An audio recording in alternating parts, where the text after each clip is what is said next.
একটুও যদি করতে পারে আমাদের উদ্দেশ্যে তাকাতে হবে। মানে দেখুন, একটা সিবিআই তদন্ত করছে, তার একটা বিচার ব্যবস্থা, তার বিচার প্রক্রিয়া, সেটা তো আমি বললে রাতারাতি হয়ে যাবে না।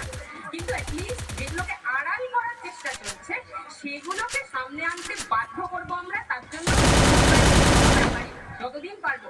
এখন আমাদের সবারই কাজ আছে। আমি হয়তো শুটিং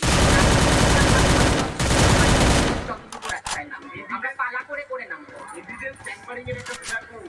অভিযোগ একটা না, অভিযোগ 100টা উঠেছে।